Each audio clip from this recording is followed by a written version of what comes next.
Di-Pertua kerana mengizinkan saya memberikan penerangan Menteri berkaitan program imunisasi COVID-19 kebangsaan ataupun PIK.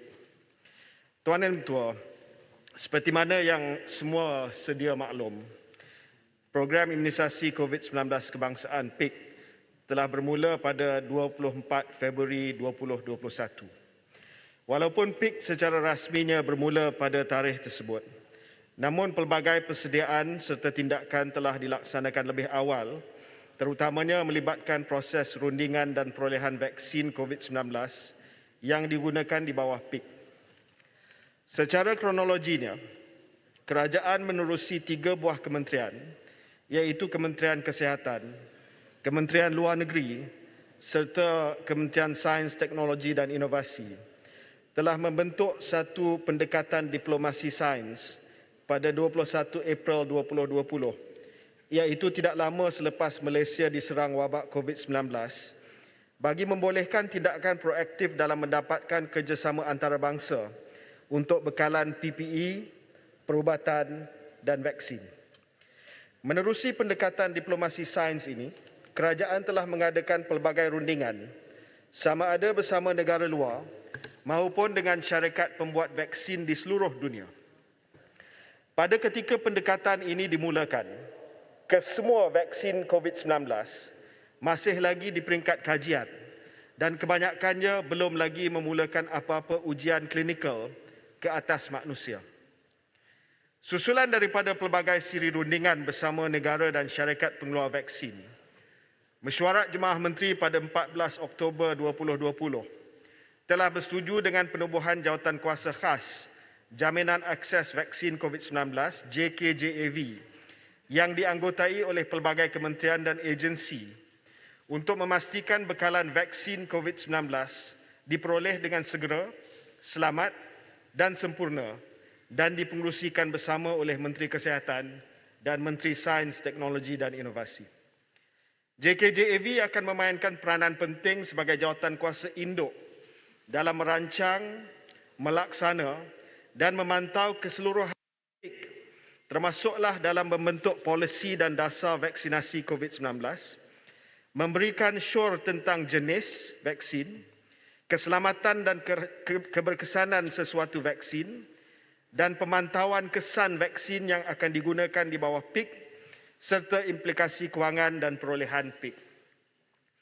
Seterusnya pada 23 Disember, Mesyuarat Jemaah Menteri telah mengambil maklum berkenaan pelan program imunisasi COVID-19 kebangsaan yang telah dibangunkan Kementerian Kesihatan sebagai persediaan awal bagi memastikan pengagihan vaksin COVID-19 kepada rakyat berjalan lancar apabila bekalan vaksin mula sampai pada suku pertama tahun 2021.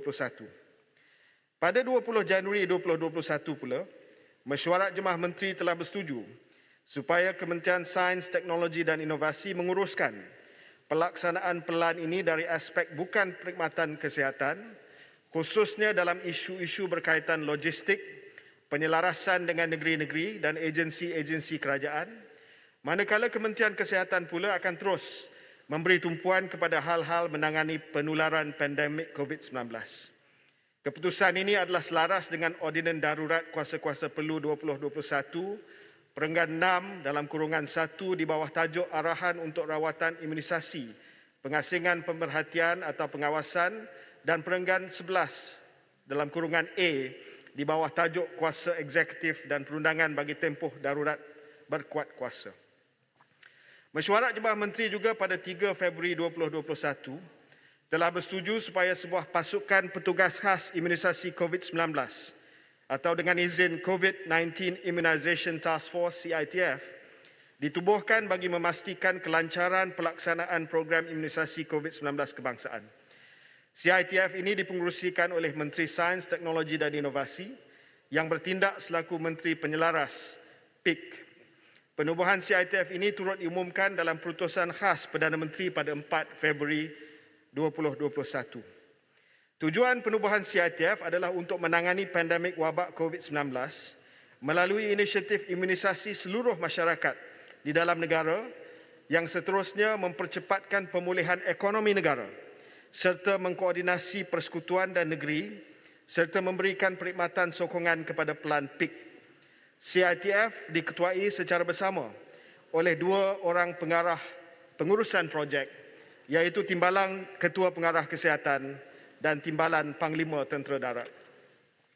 Tuan Yang di-Pertua, susulan daripada rundingan yang telah dijalankan bersama negara dan syarikat pengeluar vaksin, serta selepas dibawa kepada pertimbangan JKJAV dan Mesyuarat Jemaah Menteri, kerajaan mula menandatangani perjanjian perolehan vaksin pada bulan November 2020. Perjanjian pertama yang telah ditandatangani adalah penyertaan Malaysia ke dalam fasiliti COVAX di bawah kelolaan Global Alliance for Vaccines and Immunization Gavi, the Coalition for Epidemic Preparedness Innovation CEPI dan Pertubuhan Kesihatan Dunia ataupun WHO.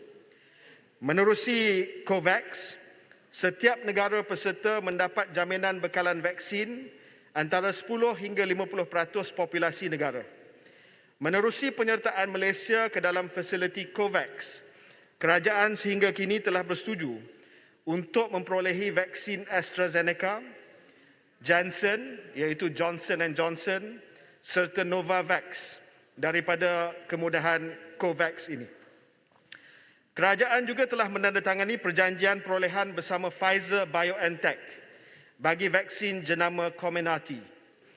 Bagi perjanjian pertama yang ditandatangani pada 24 November 2020 oleh Yang Berhormat Menteri Kesihatan, jumlah dos vaksin yang diperolehi menerusi syarikat Pfizer adalah sebanyak 20% populasi negara. Walau bagaimanapun, jumlah ini telah ditambah menerusi 2 perjanjian tambahan ataupun amended agreement yang ditandatangani pada 22 Mac 2021 dan 19 Mei 2021 menjadikan jumlah terkini bekalan vaksin Pfizer yang dibeli adalah bersamaan 70% populasi negara Malaysia.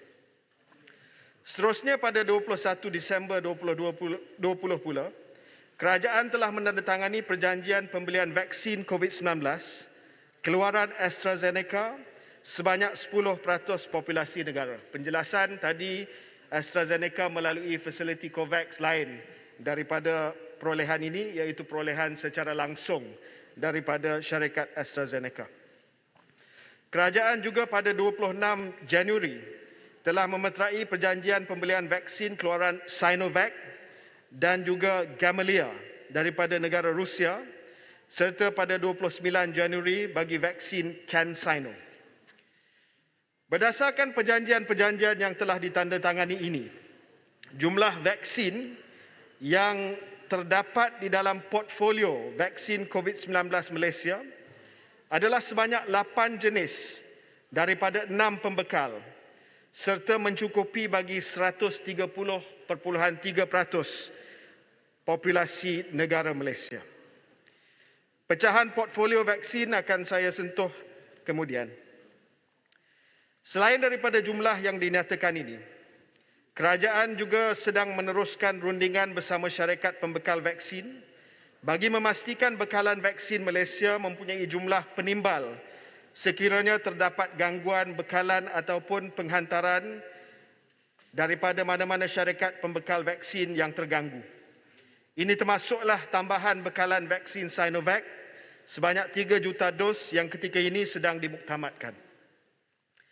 Lebihan pembelian melebihi 100% keseluruhan populasi Malaysia ini adalah sebagai simpanan penimbal ataupun stockpile dalam keadaan kecemasan bagi kumpulan masyarakat yang tercicir daripada statistik seperti warga negara asing yang tiada dokumen dan juga keperluan pemberian vaksinasi kepada golongan kanak-kanak yang buat masa ini belum dilaksanakan ataupun keperluan booster shot yang ketika ini masih di peringkat kajian pelaksanaan dan keperluannya oleh panel pakar di bawah JKJAV. Tuan Yang di-Pertua, vaksin COVID-19 merupakan dengan izin highly regulated product serta tertakluk kepada peruntukan undang-undang untuk dibawa masuk dan digunakan di Malaysia. Bagi maksud ini, setiap vaksin COVID-19 perlulah melepasi penilaian bahagian regulatory farmasi negara ataupun NPRA serta mendapat kelulusan pihak berkuasa kawalan dadah ataupun dengan izin Drug Control Authority DCA. Sebagaimana produk farmaceutical yang lain, setiap vaksin COVID-19 perlulah didaftarkan oleh sebuah syarikat farmaceutical tempatan sebagai pemegang pendaftaran produk ataupun product registration holder. Kesemua vaksin COVID-19 yang diluluskan penggunaannya diberikan kelulusan pendaftaran bersyarat, conditional registration. Pendaftaran bersyarat ini memerlukan syarikat pemegang pendaftaran tempatan ataupun local product registration holder untuk mengemukakan analisis data-data tambahan dan terkini secara rolling submission ataupun berkala untuk dinilai oleh pihak NPRA. Penilaian NPRA akan dibuat berdasarkan piawaian regulatory antarabangsa seperti yang digariskan oleh WHO dan the International Council for Harmonization of Technical Requirements for Pharmaceuticals for Human Use ataupun ICH. Aspek-aspek yang dinilai adalah seperti berikut.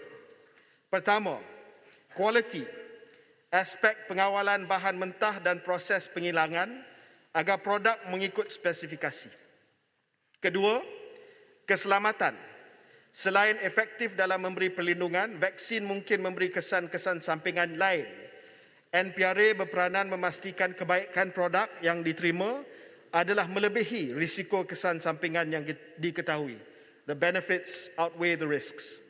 Dan yang ketiga, keberkesanan ataupun efficacy. Aspek penghasilan antibodi yang mencukupi bagi melawan jangkitan COVID-19.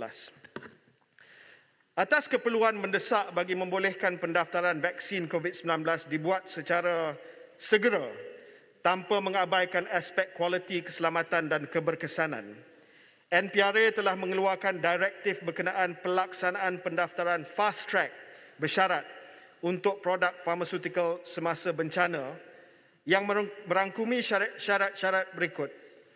Pertama, produk digunakan untuk penyakit serius dan mengancam nyawa serta berpotensi menyebabkan wabak epidemik dan pandemik.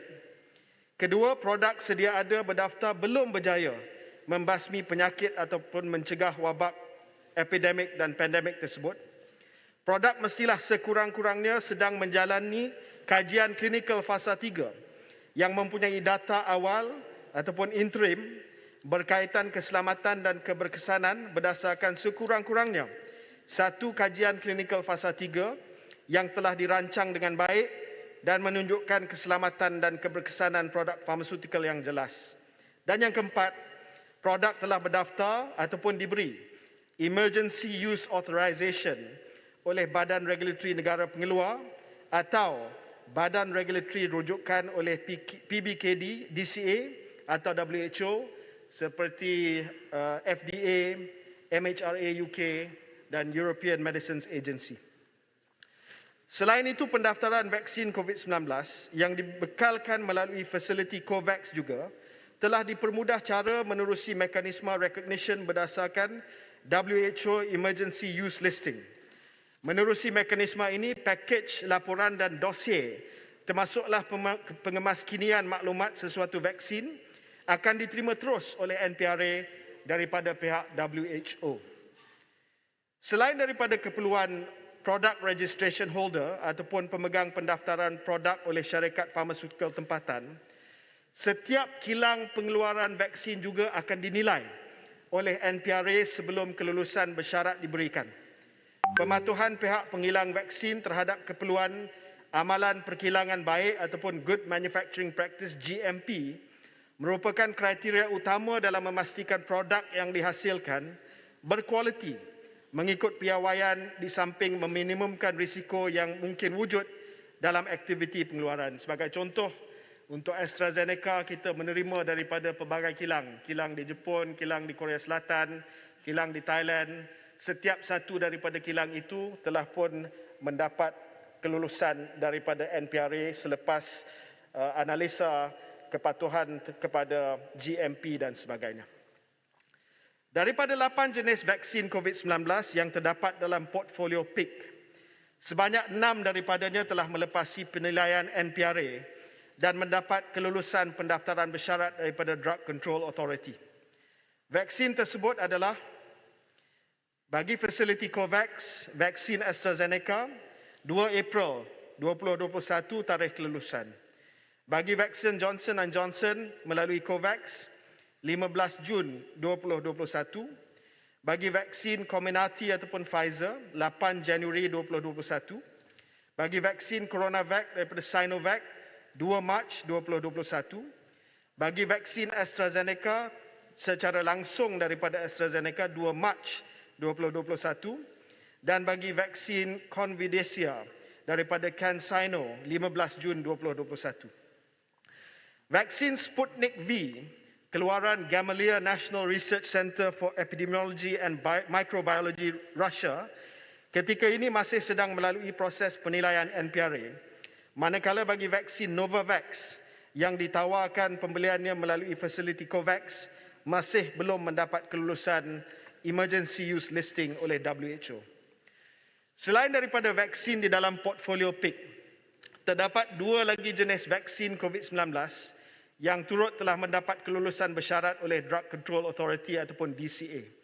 Vaksin-vaksin tersebut adalah vaksin Covilo keluaran Sinopharm, di mana pemegang pendaftaran tempatan adalah Duo Pharma Sdn Bhd, tarikh kelulusan 16 Julai, dan vaksin Janssen daripada Johnson & Johnson secara langsung pada 16 Julai tarikh yang sama. Walaupun vaksin ini tidak berada dalam portfolio PIK, pendaftaran bersyarat ini akan membolehkan vaksin-vaksin ini digunakan di Malaysia sekiranya keadaan memerlukan menerusi perolehan kerajaan ataupun dijual bagi pasaran pihak swasta. Dalam memastikan vaksin COVID-19 sentiasa terjamin kualiti, keselamatan dan keberkesanannya, NPRA juga telah ataupun turut menjalankan aktiviti lot release bagi setiap kumpulan atau batch vaksin yang dihantar oleh pembekal. Ini adalah langkah quality assurance. Menerusi aktiviti lot release, suatu penilaian lot release protokol akan dijalankan yang mana pemegang pendaftaran produk tempatan perlu menghantar dokumen serta butiran untuk dinilai NPRA bagi memastikan ia sama seperti maklumat yang terdapat dalam dossier ketika permohonan pendaftaran dibuat. Aktiviti lot release juga berkendakkan pemeriksaan rangkaian sejuk ataupun cold chain inspection dijalankan di gudang produk atau fasiliti kesihatan yang menerima vaksin tersebut untuk memastikan tidak berlaku apa-apa kerosakan dalam perjalanan penghantaran vaksin. Dalam konteks penilaian dan kelulusan ini, ia bukan sahaja bagi vaksin yang akan dibawa masuk menerusi pembelian atau perolehan kerajaan, malah turut terpakai kepada mana-mana vaksin yang diterima menerusi sumbangan daripada negara lain maupun mana-mana pihak yang hendak membawa masuk vaksin untuk digunakan di negara ini. Justru mana-mana pihak yang sebelum ini telah menyatakan kesediaan untuk memberikan sumbangan vaksin, kita sangat alu-alukan. Malah akan cuba memudah cara proses. Tetapi mereka perlulah terlebih dahulu mengemukakan dokumen berkaitan kepada NPRA bagi membolehkan vaksin ini digunakan. Kerajaan tidak boleh dan tidak akan mengambil ringan dalam soal keselamatan dan keberkesanan memandangkan vaksin ini akan digunakan ke atas tubuh badan manusia serta melibatkan nyawa seseorang. Selain kawal selia vaksin, kerajaan dalam usaha meyakinkan orang ramai terhadap keberkesanan dan terutamanya keselamatan vaksin juga telah bersetuju untuk mewujudkan bantuan khas kewangan kesan mudarat vaksin COVID-19 kepada individu yang mendapat kesan sampingan yang serius setelah mendapat suntikan vaksin COVID-19 di bawah PIK, iaitu RM50,000 jika berlaku kesan sampingan yang serius kepada penerima vaksin COVID-19 yang memerlukan rawatan berpanjangan di hospital, dan RM500,000 jika berlaku hilang upaya kekal atau kematian disebabkan vaksin COVID-19. Untuk itu, kerajaan telah meluluskan dana permulaan sebanyak 10 juta ringgit di bawah kumpulan wang amanah bantuan bencana negara yang diuruskan oleh Agensi Pengurusan Bencana Negara NADMA bagi tujuan bayaran bantuan khas tersebut. Bantuan khas ini akan diberikan kepada penerima vaksin terkesan setelah dinilai dan ditentukan kesahihan kes oleh KKM yang boleh menunjukkan berlakunya causality antara vaksin dan juga kesan sampingan yang saya sebutkan tadi. Tuan Yang di-Pertua, seterusnya izinkan saya untuk memberikan penerangan tentang pelaksanaan PIK yang telah secara rasminya bermula semenjak 24 Februari yang lalu apabila Yang Amat Berhormat Perdana Menteri menjadi individu pertama menerima suntikan vaksin COVID-19 yang disusuli pula oleh Ketua Pengarah Kesihatan pada hari tersebut. Pelaksanaan PIK merangkumi rancangan yang komprehensif meliputi pra-pelaksanaan, pelaksanaan dan pasca pelaksanaan yang mengambil kira penyediaan fasiliti, koordinasi tenaga kerja, garis panduan, pemantauan, pelaporan dan infrastruktur sokongan bagi memastikan keseluruhan fasiliti yang selesa dan selamat untuk rakyat. Dengan izin, PIK is an unprecedented national exercise in scale, in importance and in complexity. Sebuah buku panduan bersifat dinamik ataupun living document dan dikemas kini dari masa ke semasa mengikut perkembangan terbaru juga telah dilancarkan pada 16 Februari yang dijadikan sebagai rujukan awam. Menerusi perancangan awal, sasaran PIK bagi mencapai sasaran 80% penduduk Malaysia menerima vaksin dijangka diselesaikan pada Februari 2022. Namun tempoh masa ini telah disingkatkan kepada Disember 2021 apabila mengambil kira keadaan penularan COVID-19 yang sangat membimbangkan untuk tempoh beberapa bulan ini.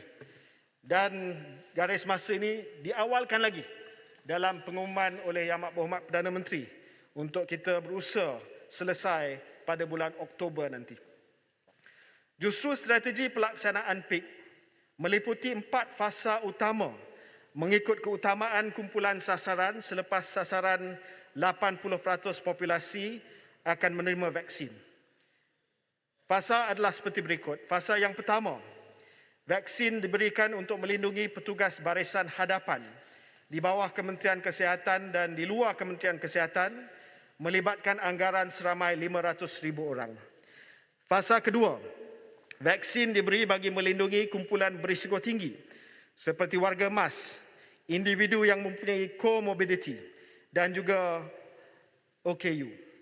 Fasa tiga, vaksin diberi kepada warga negara dan bukan warga negara berumur 18 tahun ke atas bagi mencapai sasaran populasi berjaya divaksinasi melibatkan anggaran seramai 14 juta orang. Dan fasa 4 yang sedang beroperasi sentiasa merupakan fasa kawalan wabak dan berlangsung sepanjang masa mengikut penilaian semasa yang akan saya sentuh nanti. Selain daripada sasaran jumlah penerima vaksin, prestasi PIK juga turut menjadi salah satu daripada nilai ambang yang ditetapkan bagi peralihan fasa-fasa pelan pemulihan negara.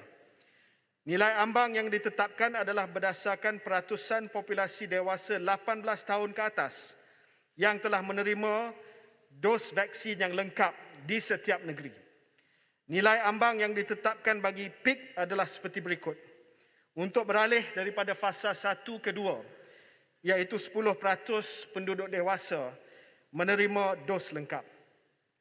Untuk beralih daripada fasa 2 ke fasa 3, 40% populasi dewasa menerima dos lengkap dan kita sasarkan kepada akhir bulan Ogos hampir semua negeri akan dapat 40% populasi dewasa menerima dos yang lengkap. Dan fasa ketiga kepada fasa yang keempat, 60% daripada penduduk dewasa negeri telah menerima dos yang lengkap. Tuan Yang di-Pertua, seperti mana vaksin bagi penyakit lain di Malaysia. Vaksin COVID-19 ketika ini juga adalah secara sukarela, voluntary dan tidak diwajibkan. Setiap individu perlu terlebih dahulu memberikan consent ataupun kebenaran sebelum suntikan vaksin COVID-19 diberikan kepada mereka. Bagi tujuan ini, pendaftaran vaksin COVID-19 kepada populasi awam telah dibuka secara rasminya pada 24 Februari yang lalu. Individu berumur 18 tahun ke bawah juga kini telah boleh mendaftar walaupun keputusan pemberian vaksin kepada golongan remaja ini secara massa masih sedang diperhalusi mengambil kira faktor kebaikan dan risiko. Terdapat beberapa kaedah yang telah dilaksanakan bagi memudahkan orang ramai membuat pendaftaran. Ini adalah termasuk menerusi MySejahtera, laman web, talian hotline, pendaftaran manual dan juga secara community outreach ataupun kaedah jangkau luar community outreach. Dalam hal ini juga saya ingin mengucapkan terima kasih kepada semua ahli-ahli yang berhormat kerana telah membantu dalam proses pendaftaran penduduk di kawasan masing-masing, mengambil kira permohonan saya semasa taklimat pelaksanaan PIK kepada semua ahli parlimen pada 22 Mac yang lepas. Selain daripada membantu pendaftaran, ramai dari kalangan ahli-ahli yang berhormat yang telah mengambil inisiatif menyediakan pengangkutan kepada penerima vaksin untuk ke pusat pemberian vaksin PPV. Ia juga membuktikan komitmen semua ahli-ahli yang berhormat dan solidariti secara bersama tanpa mengira fahaman politik. Sehingga hari Isnin 26 Julai 2021, seramai 20,134,971 orang telah mendaftar bagi tujuan PIK atau bersamaan 61.7% keseluruhan populasi Malaysia berjumlah 32.7 juta orang. Daripada jumlah ini, 18.8 juta orang merupakan individu dewasa berumur 18 tahun ke atas dan 1.28 juta merupakan individu di bawah umur 18 tahun. Jumlah populasi dewasa yang telah mendaftar adalah bersamaan 80.5% daripada keseluruhan populasi dewasa di Malaysia. Manakala bagi golongan warga emas berumur 60 tahun ke atas yang berjumlah keseluruhan 3.5 juta orang, sebanyak 89% telah mendaftar bagi mendapatkan vaksin COVID-19 mereka. Berdasarkan statistik yang saya sebutkan, jelas sekali jumlah pendaftaran pada ketika ini adalah masih rendah berbanding sasaran PIK, iaitu sebanyak 80% daripada keseluruhan populasi yang perlu divaksin. Malah jika lihat statistik pendaftaran untuk beberapa negeri, peratusan pendaftaran adalah rendah berbanding nilai ambang yang ditetapkan di bawah program pemulihan negara untuk sesebuah negeri beralih daripada satu fasa ke fasa yang lain. Walau bagaimanapun, saya menyedari terdapat beberapa negeri yang mungkin menghadapi kekangan pendaftaran disebabkan keadaan geografi dan demografi yang berbeza-beza di kawasan-kawasan pendalaman, di kawasan-kawasan luar bandar, di kawasan-kawasan yang mungkin susah untuk kita akses. Untuk itu beberapa strategi dan kaedah telah pun kita rancang dan dilaksanakan, yang mana saya akan jelaskan sebentar nanti. Ini dibuat bagi memastikan tiada sesiapa yang tertinggal daripada mendapatkan vaksinasi mereka, yang seterusnya akan membantu untuk memperluas capaian vaksin COVID-19 kepada penduduk Malaysia. Tuan dan Ketua, sebagai program imunisasi terbesar yang pernah dilaksanakan di negara kita, kejayaan PIK bergantung sepenuhnya terhadap keterlibatan oleh pelbagai pihak, baik daripada kementerian dan agensi kerajaan, persekutuan dan negeri, pihak swasta, badan bukan kerajaan serta ahli masyarakat menerusi pendekatan whole of government dan whole of society. Dan ini termasuklah bagi pengoperasian PPV yang melibatkan petugas kesihatan dan bukan kesihatan. Sehingga 22 Julai yang lepas, terdapat 2,313 PPV daripada pelbagai jenis dan saiz kapasiti sedang beroperasi di seluruh negara. Antaranya PPV Mega, Tier 1, 5,000 ke atas kapasiti harian, 17. PPV Mega Tier 2, 3,000 ke 5,000 kapasiti harian, 16. PPV Awam, 300. PPV Institut Pengajian Tinggi, 16. PPV Pandu Lalu, 4. PPV Klinik Kesihatan, 193. Special PPV di hospital-hospital kerajaan, 124. PPV di klinik swasta, GP dan pakar swasta, 1,443. PPV hospital swasta, 121. PPV ambulatory care, 19. Dan PPV industri, termasuk on-site PPV, sebanyak 60. Jumlah PPV yang disebutkan ini adalah tidak termasuk PPV yang dibuka secara sementara melalui program jangkau luar atau menerusi unit bergerak yang telah dilaksanakan di banyak tempat dan di seluruh negara.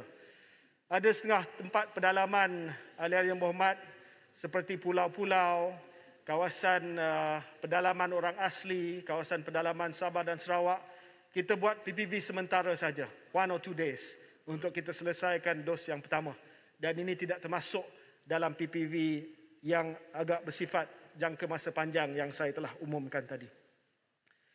Selain petugas kesihatan daripada Kementerian Kesihatan, pelaksanaan PIK juga turut melibatkan petugas kesihatan daripada pihak swasta dan juga NGO. Ramai yang tanya berkenaan dengan penglibatan pengamal perubatan swasta.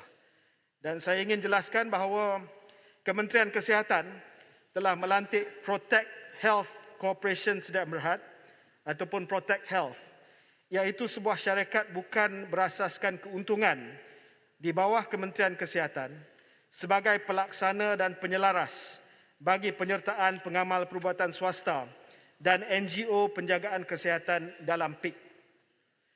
Daripada keseluruhan 2,313 PPV di seluruh negara, penglibatan petugas kesihatan yang diselaraskan di bawah Protect Health, iaitu private healthcare providers as well as from the NGOs, adalah di sebanyak 1,954 buah PPV yang melibatkan pemberian vaksinasi sehingga 340,000 dos sehari.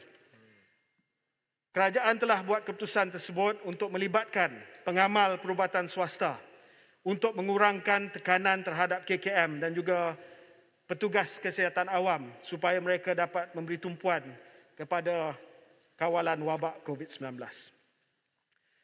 Bagi petugas bukan kesihatan pula, PIK juga telah melaksanakan program mobilisasi sumber manusia merangkumi penjawat awam dalam sektor perkhidmatan kesihatan dan bukan perkhidmatan kesihatan, sukarelawan dan badan bukan kerajaan menerusi MyVac serta anggota pasukan keselamatan.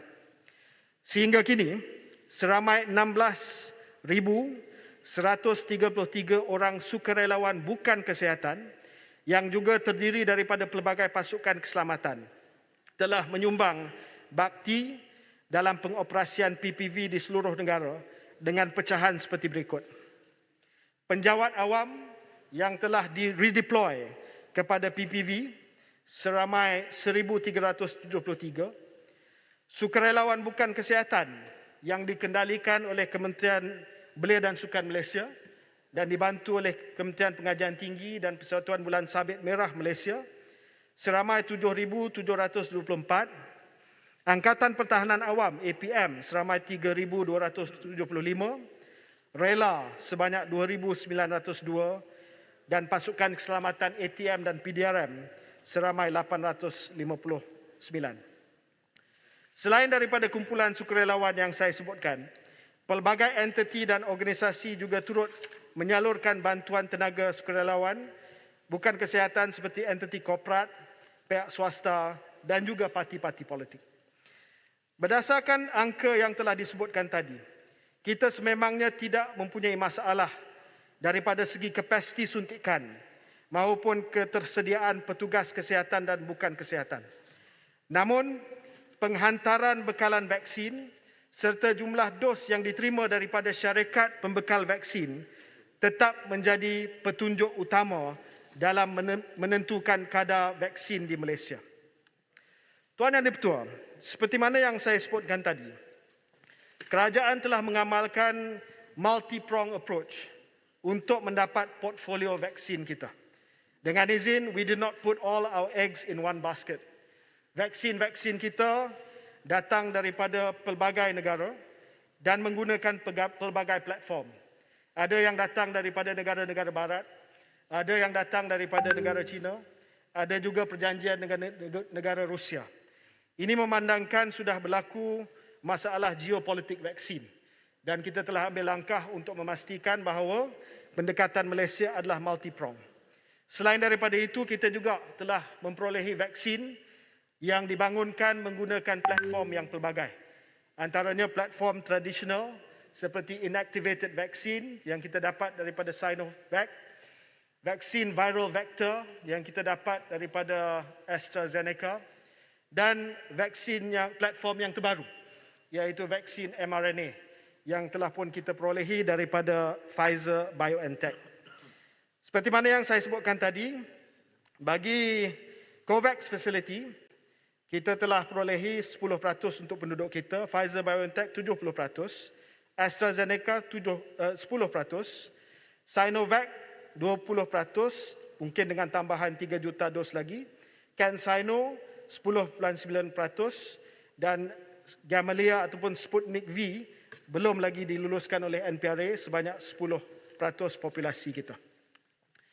Sehingga 26 Julai yang lepas, jumlah vaksin yang telah diterima daripada syarikat pembekal menerusi perolehan kerajaan adalah sebanyak 23.88 juta dos.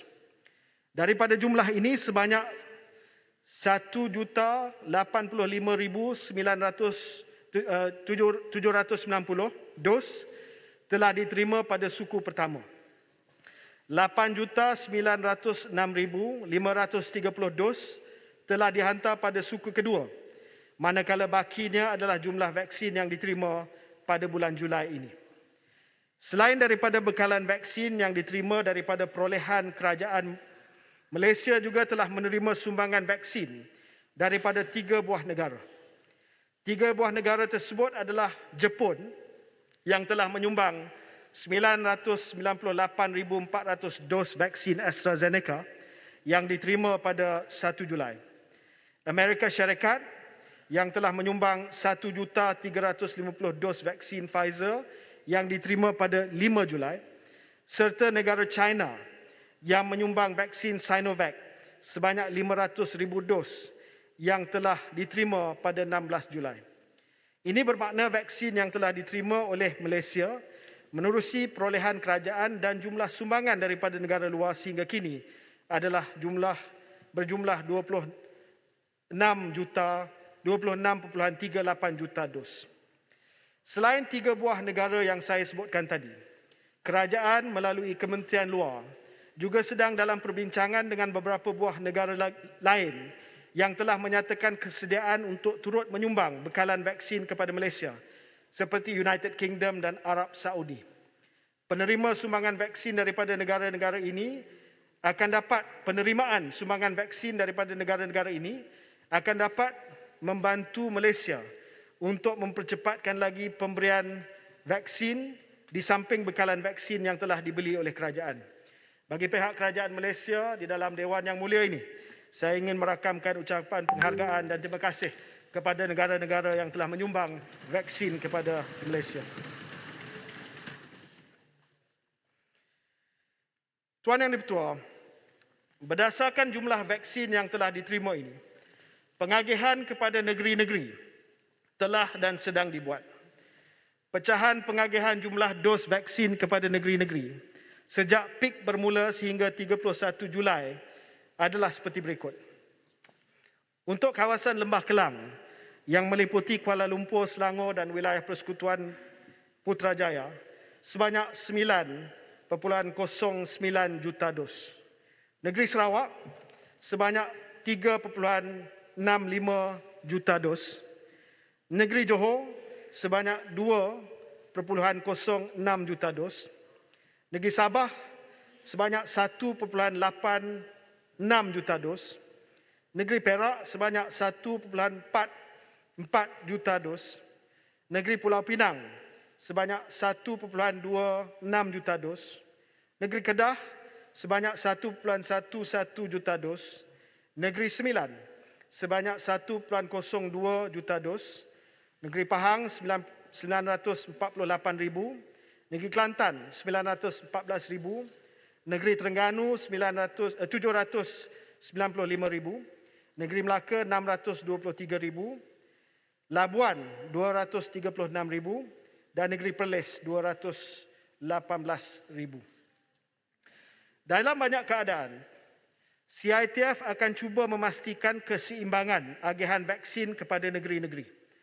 Keseimbangan ini adalah dengan mengambil kira jumlah vaksin yang telah dihantar pihak pembekal, jumlah populasi setiap negeri dan sudah pastinya nilai ambang yang ditetapkan di bawah Pelan Pemulihan Negara agar setiap negeri dapat beralih daripada satu fasa kepada satu fasa berikut dalam tempoh masa yang tidak jauh berbeza antara satu negeri dengan negeri yang lain. Ada negeri yang minta supaya dipercepatkan dan saya telah menyatakan pada bulan Ogos ini kita akan membenarkan negeri-negeri yang mungkin terlewat untuk catch up kepada negeri-negeri yang berada di hadapan untuk pemberian vaksin.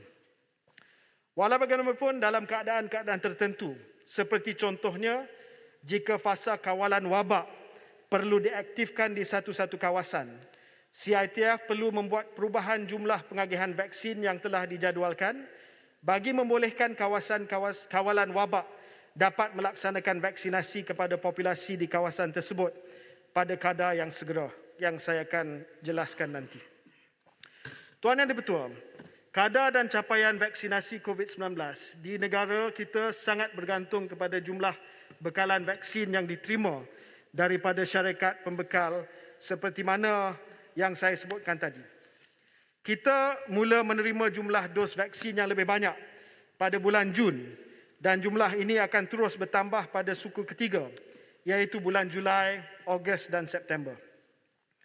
Sehingga 27 Julai, seramai 12.49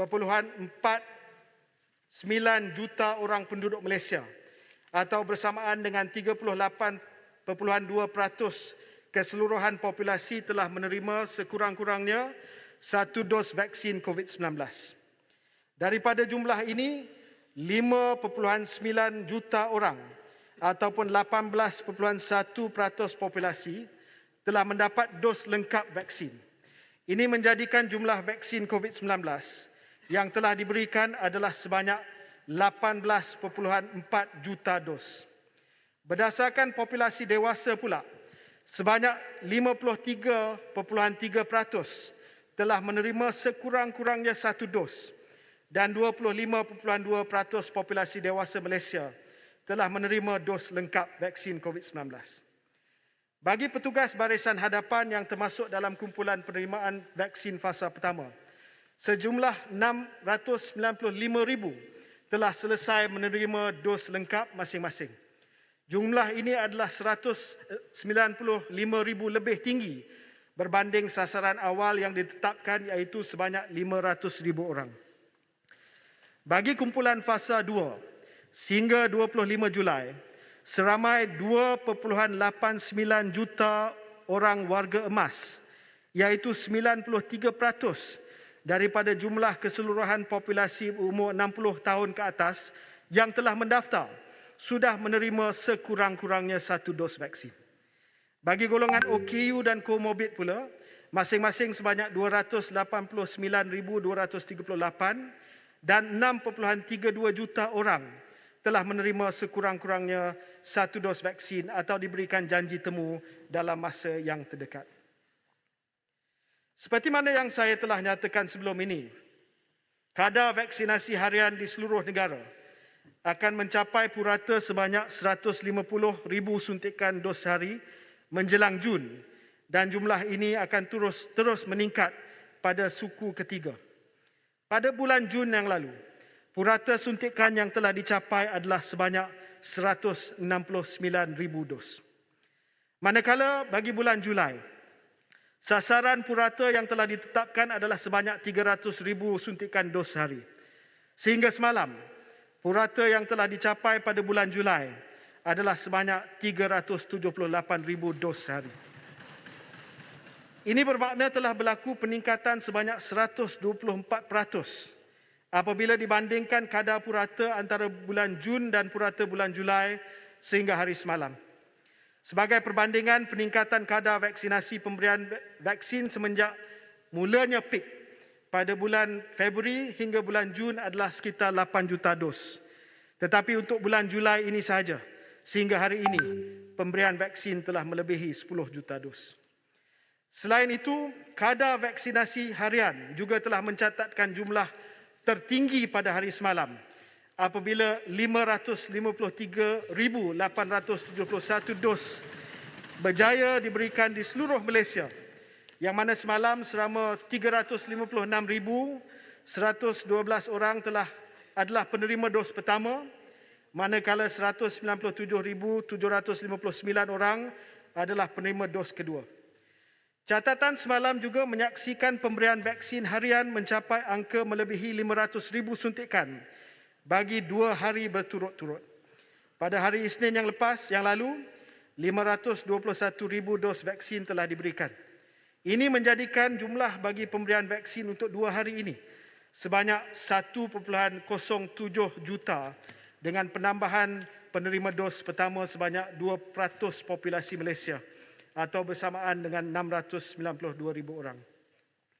Tuan dan Ketua, berdasarkan statistik yang dikeluarkan menerusi laman web Our World in Data yang dikendalikan oleh University of Oxford, sekarang ini kadar vaksinasi harian per kapita di Malaysia adalah antara yang terpantas di seluruh dunia.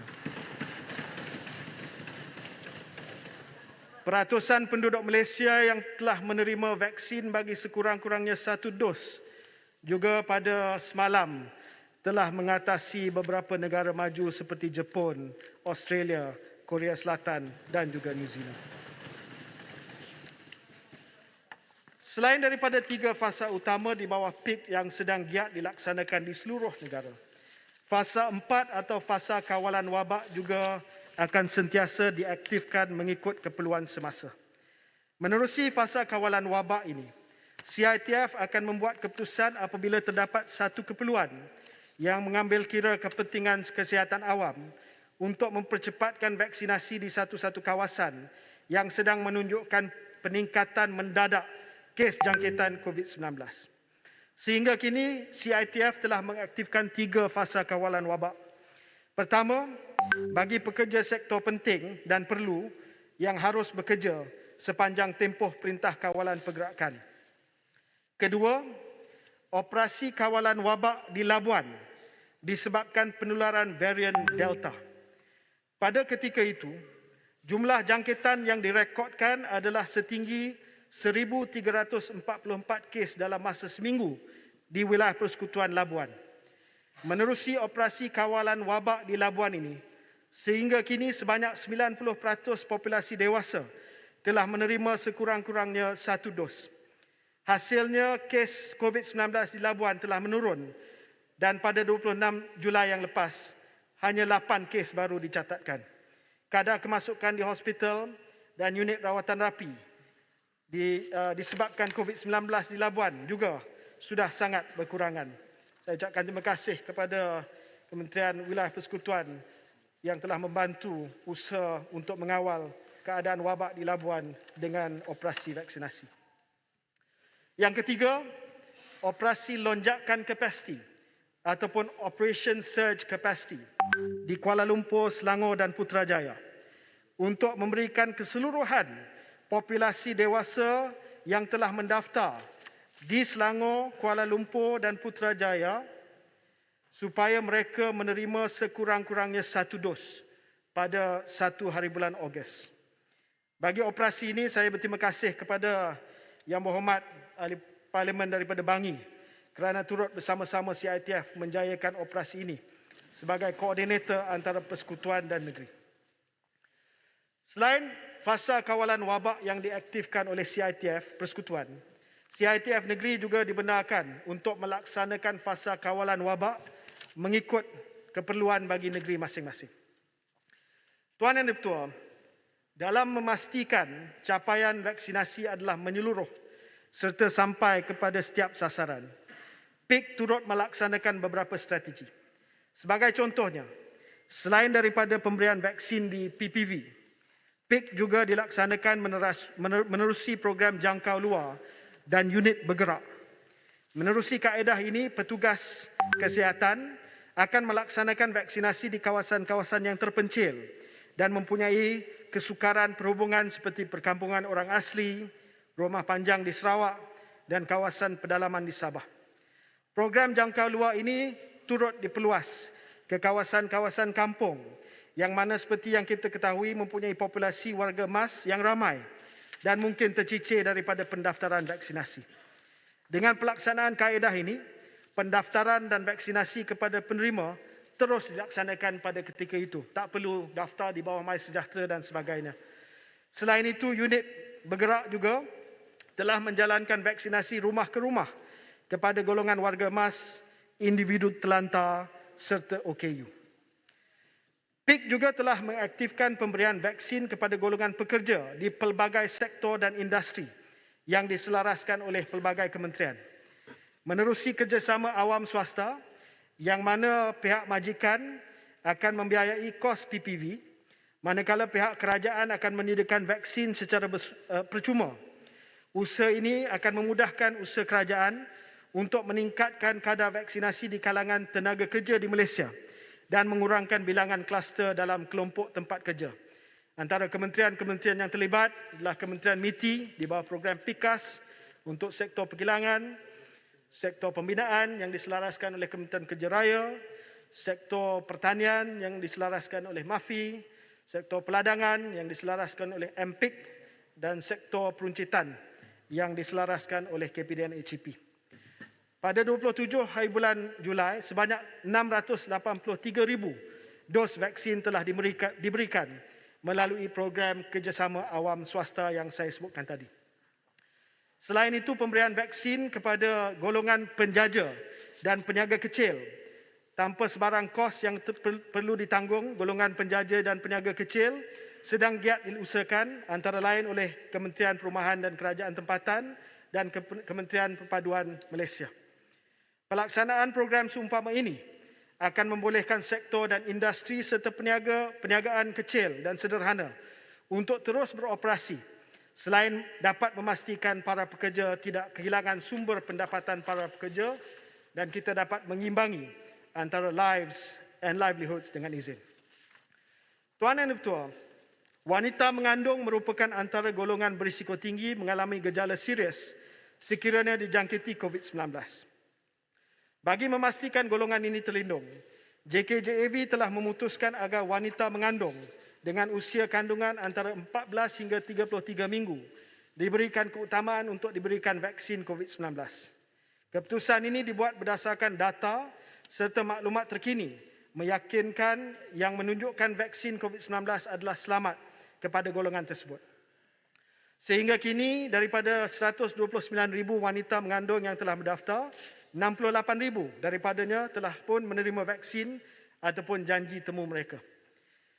PIK juga turut memberikan keutamaan para pelajar yang akan melanjutkan pelajaran di luar negara.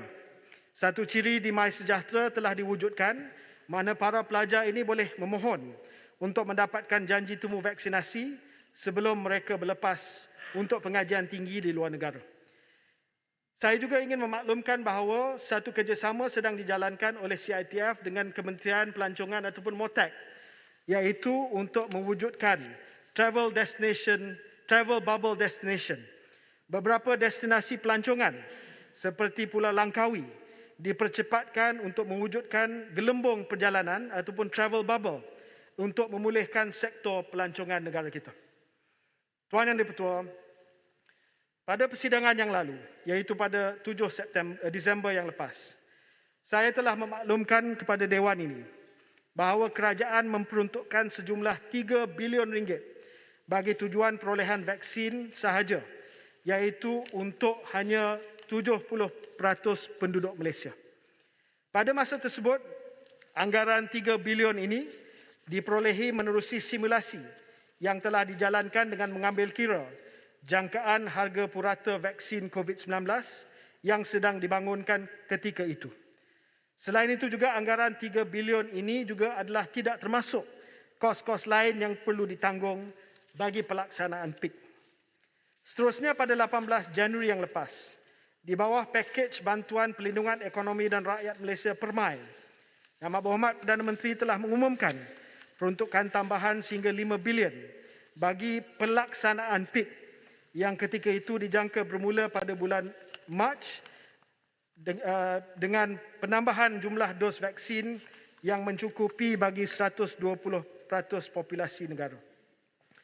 Manakala pada 28 Jun yang lepas, Perdana Menteri melalui pakej perlindungan rakyat dan pemulihan ekonomi ataupun pemulih sekali lagi mengumumkan peruntukan tambahan sebanyak 800 juta ringgit dengan jumlah dos vaksin ditingkatkan kepada 130% populasi Malaysia bagi tujuan stok penimbal serta mempercepatkan pelaksanaan PIK. Peruntukan 800 juta ini juga adalah termasuk tambahan bayaran allowance kepada sukarelawan kesihatan yang turut diperluas kepada mereka yang bertugas di lapangan selain PPV, selain kadar pembayaran allowance khas kepada petugas barisan hadapan kesihatan yang terlibat dalam PIK daripada RM200 Malaysia hingga RM600 Malaysia. Daripada beberapa pengumuman yang telah dibuat ini, peruntukan keseluruhan yang disediakan bagi pelaksanaan PIK adalah sebanyak 5.8 bilion ringgit. Daripada jumlah ini, sebanyak 4.8 bilion disalurkan kepada Kementerian Kesihatan, manakala 1 bilion ringgit disalurkan kepada MOSTI ataupun Kementerian Sains, Teknologi dan Inovasi. Tuan Yang di-Pertua, pelaksanaan PIK memperuntukkan suatu perbelanjaan yang besar kepada negara. Sudah pastinya jumlah peruntukan sebanyak 5.8 bilion ini menimbulkan persoalan tentang bagaimana wang ini telah dan akan dibelanjakan. Berkenaan dengan perkara ini, Jawatan Kuasa Kira-kira Wang Negara PAC telah mengadakan prosiding sebanyak 2 kali, yang mana pada kali pertama pada 5 Januari yang lalu, Menteri Kesihatan dan saya telah memberi keterangan. Dan sekali lagi pada hari semalam, saya sekali lagi telah pun memberikan keterangan di hadapan ahli-ahli PAC.